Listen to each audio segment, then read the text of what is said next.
G'day, g'day. Today, we're just doing the do. Mountain Dew. We're Mountain Dewing it. I don't know what we're doing today, but the engine's going to go in. Either today, tomorrow, the next day. Either way, it's on this video. Texted a couple friends. I'm really hoping one of them shows up because although I am big, strong man, I am not big, strong, delicate man with giant engine in my hands. So I paid a lot of money for the powder coat. And I really kind of want it to stay in nice shape with no scratches because it's got to be at least looking like maybe possibly the idea of a show bike for 20 minutes when it's complete. And after that, I don't care. But I'll show you a couple other things I did. Maybe I'll do some other stuff on this video. Who knows? I don't know. We'll see what we get done. First things first, you're putting a nice engine in. You're going to want to put something nice that holds the engine in. We already upgraded the swing arm. We put brand new bushings in there. But this is a dusty old bushing, all right? This thing looks like absolute garbage. And it's rubber and it's garbage. Who cares? How about this? This is an Alloy Arts billet aluminum machined polyurethane front motor mount for your FXR. I've heard good things, and it looks great. So, you know what else is a bonus on top of looking great? Performing great. And this engine holds your swing arm and holds everything else and keeps you safe. So upgrade the parts. It was like an extra 50 bucks opposed to buying another one, a stock one. So do that. I also threw these together, pressed the new bearing on, pressed the shaft back in, brand new C-clip on the top. Everything's powder coated, cleaned up the bolts and the threads, put new bushings in the top triple tree. So everything's looking good on that front too. So we're able to assemble the fork tubes back on, which means that the front wheel can go on and we can start looking at some brakes. Where we left off last time is transmission's mounted in. Everything's good on that front. The alignment should be fine because we use the peg mounts or the pegs in the mounts to line that front up there. And then the rest will get aligned with the front engine mount and the top engine mount. But you're going to put your engine in and you're going to keep these loose and you're going to keep the front motor mount loose. And you're not going to tighten everything down until you put that primary on because the primary is going to dictate the distance that you need between and keep those straight together. So you're just going to kind of hand tighten everything, a little bit of movement until we throw the primary on.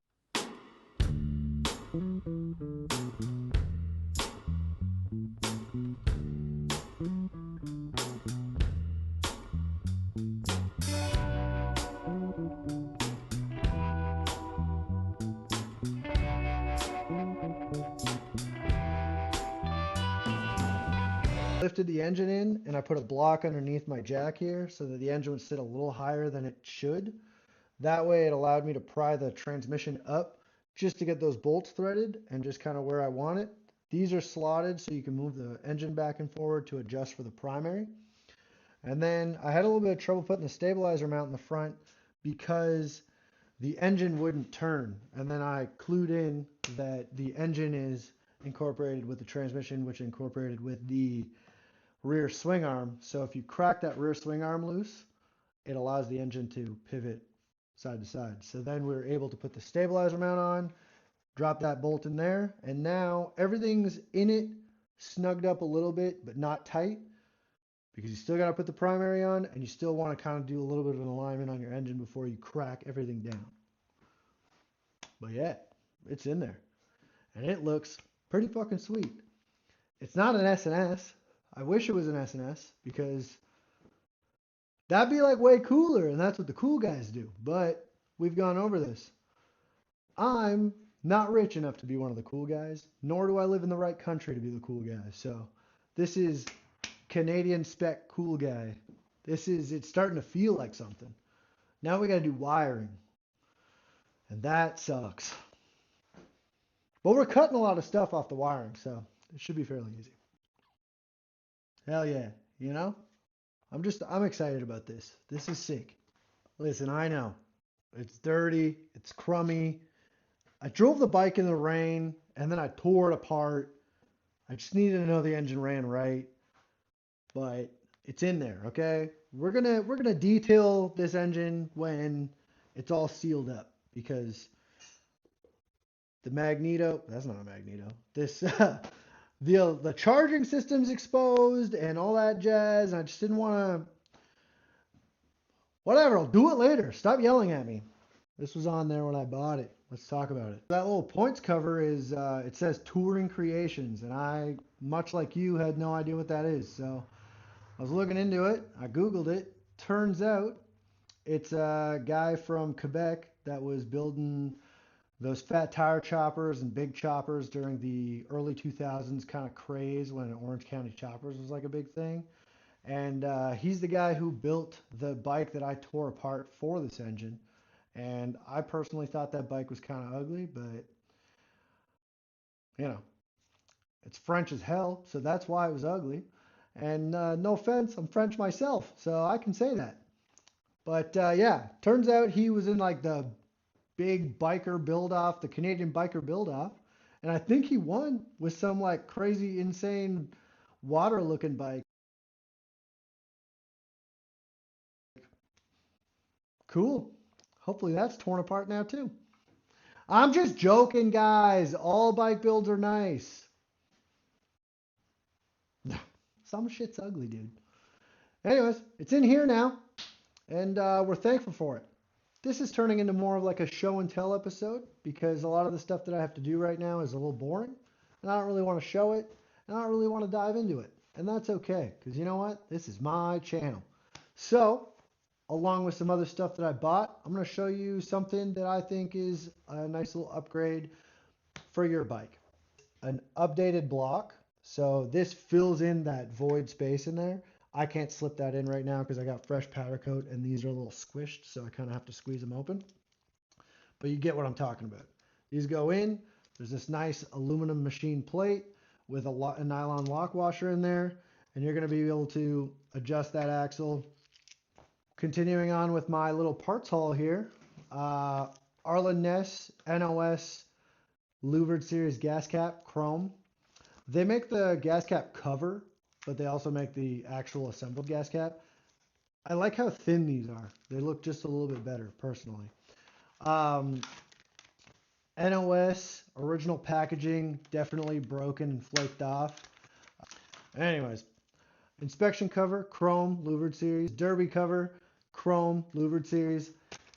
Pretty stoked on that stuff. I mentioned in the past I'm looking for transmission cover, chrome louvered series. I'm looking for points cover, chrome louvered series. And I found out that they make this little beauty cap here. They make that in a louvered series as well. So if you have that, I'm looking for it. And I'd love to buy it from you. I don't want to run a Arlen Ness Big Sucker intake. Everybody runs them. They work great. I just don't want to run one. I want to be a little different. So I'm going back to my chopper roots. I bought a Trident Cycles mini bread box. And because I need it to kind of breathe properly, I bought the thick cut kit for it. So it's going to kind of make it a little wider, get enough airflow into that engine for me. And because I want to be a little bit more original, or try to be at least, I'm going to bring this to the machine shop, and I'm going to match the louvers that are all machined into my other covers and all that jazz. So I'm going to make my own louvered series version of this mini bread box, and I think that's going to be my nice little touch on there. My nice little chopper kind of hot rod aesthetic with the big square intake. So I think that's going to look sick. Moving on to my bar setup, I ended up buying the Thrashin high bend chrome bars.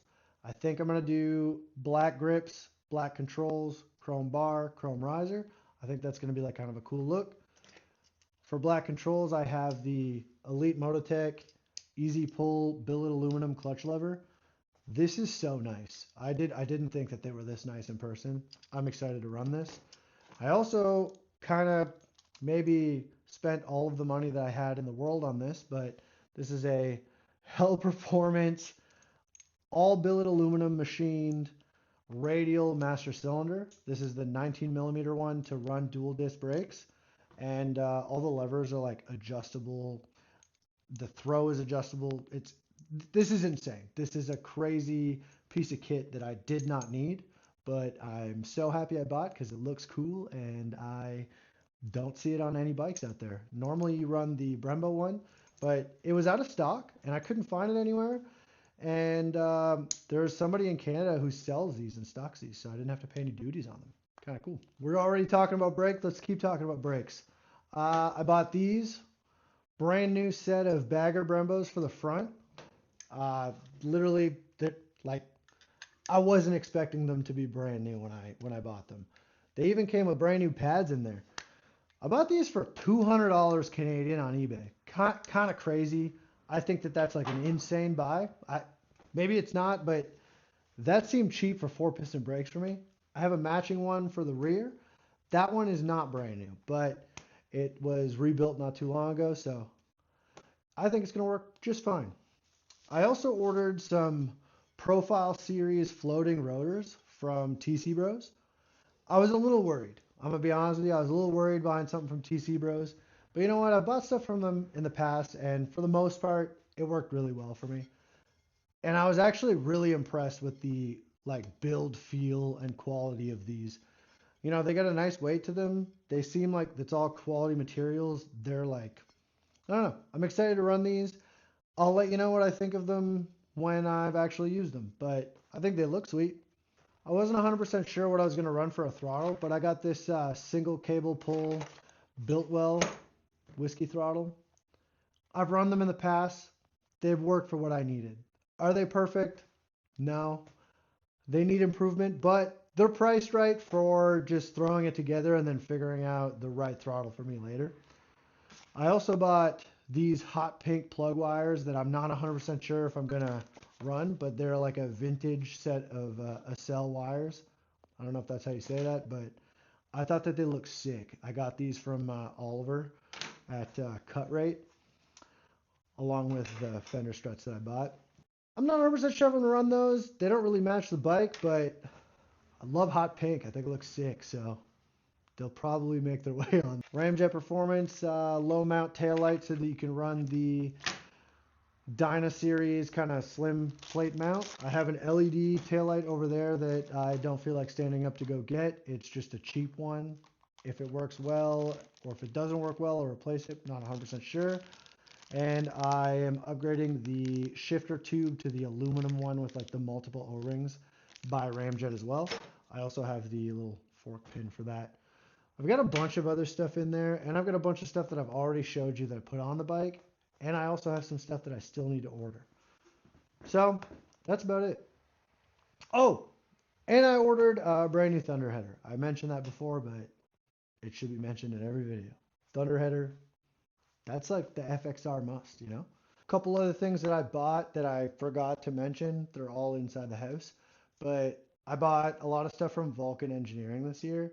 I bought the chain drive kit from them. They make a nice kind of all-inclusive kit. I wish the sprocket looked a little bit better in the back, but hey, that's something you can change later on. You can fine-tune your gearing as well. I also paid the little extra money to get the X-ring chain. I've run the basic normal chain, I've run the O-ring chain, and I've run the X-ring chain. I'm going to tell you right now, when you're buying a chain kit, it's not much more money to just spend, I think it's like 25 extra dollars to get the good chain.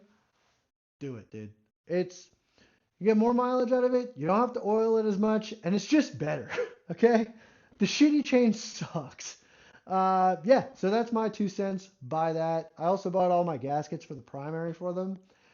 And I also bought a center bearing for the primary to convert the output shaft into a one-piece bearing rather than a race and Timken. You don't need to do that. I just did. I thought maybe later on that'll be better. Not sure.